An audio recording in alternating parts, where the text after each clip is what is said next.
안녕하십니까. 세상 읽어주는 남자 이상훈입니다. 오늘은 ASML의 EUV 장비에 대해서 말씀드리겠습니다.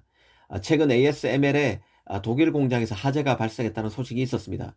이 때문에 그 반도체 업계가 바짝 긴장하고 있는데요. ASML은 최첨단 칩을 만드는데 꼭 필요한 EUV 장비 독점 공급업체입니다.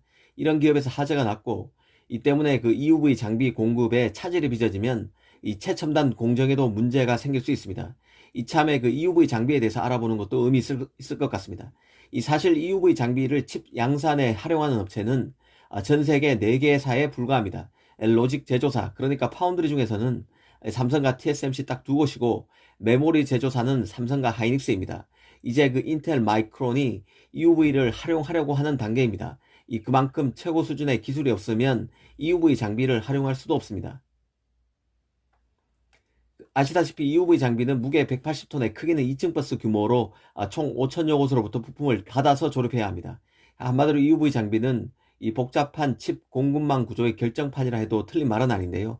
이 부품을 만드는 회사들도 이 최고라는 EUV 장비 수준에 맞는 그 부품을 만들려면 시간과 기술이 필요합니다. 이 생산 장비 대수를 더 늘리려면 ASML 뿐만 아니라 이 부품 회사도 투자를 해서 생산 캐파를 늘려야 합니다. 이런 것들이 맞물려 돌아가기 때문에 제품 생산을 늘리는 게 쉽지 않습니다.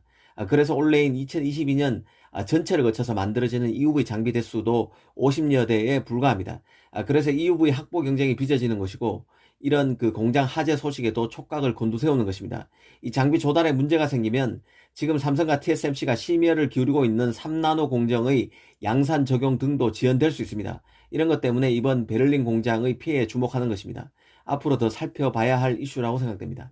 그 EUV 장비는 이 반도체 원판인 웨이퍼 위에 빛으로 회로를 새기는 작업에 필요합니다. 이 반도체 집접도 향상이 어려운 것은 이 반도체 회로를 더 가늘게 만들 도구를 찾기 못했기 때문인데요. 이 회로를 만드는 주요 도구 중 하나가 바로 빛입니다.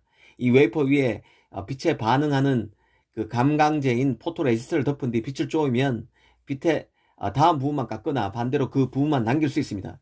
이 방식으로 회로의 밑그림을 그리게 되는데요. 이때 이용하는 빛의 파장이 짧을수록 더 가는 회로를 만들 수 있습니다. EUV 공정 이전에 그 불화르곤으로 불리는 ARF 공정을 활용했는데요. 이 강원 파장이 193나노에 달했습니다. 그러다 보니 그 ARF 공정을 활용해서 10나노대 미세 회로를 그리려면 복잡한 회로를 여러 부분으로 나눠 겹쳐서 그리는 복잡한 멀티 패터닝 과정이 필요했습니다. 하지만 그 EUV는 기존 불화르곤 강원보다 파장 길이가 14분의 1에 불과해서 13나노에 그칩니다. 그래서 7나노 이하 미세 회로를 새길 수 있는 유일한 장비인데요. 이 EUV 장비를 쓰면 공정 횟수를 줄일 수 있고 시간과 비용을 줄일 수 있습니다. IBM이 개발했다는 2나노 공정까지도 가능해지는데요. 이렇게 되면 반도체의 크기가 줄고 에너지 소모도 줍니다. 칩의 성능은 높아지고 웨이퍼 한 장으로 만드는 반도체 칩은 더 많아지기에 생산성을 높일 수 있습니다. 물론 EUV 문제도 있는데요. 가장 대표적인 게 바로 빛으로 깎아낸 면이 울퉁불퉁하다는 점입니다.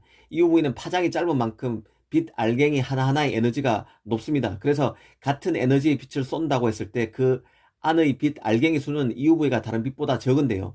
이 말은 더 적은 수의 빛 알갱이로 강방제를 깎아내야 한다는 것입니다. 가령 조각칼로 나무판을 강하게 2번 깎으면 아무래도 약하게 30번 깎는 것보다는 표면이 울퉁불퉁하게 됩니다. 이게 심할 경우는 불량품으로 처리되기도 할 것입니다. 그 EUV를 활용하는 기업과 ASML의 관계를 따져보는 것도 흥미로운데요. 일전에 그 독점 기업의 경우는 특정 회사가 만드는 그 독점 회사가 만드는 제품의 수요 기업들이 지분 투자를 하는 경우가 많다는 말씀을 드렸습니다. 한쪽에서 독점 기업을 인수하는 그림은 현실화되기 어려운데요. 그만큼 그 독점 기업이 만드는 제품의 수요 업체들 간의 견제가 극심하다는 뜻입니다. 그 엔비디아의 ARM 인수가 어려운 것도 같은 이치 때문입니다.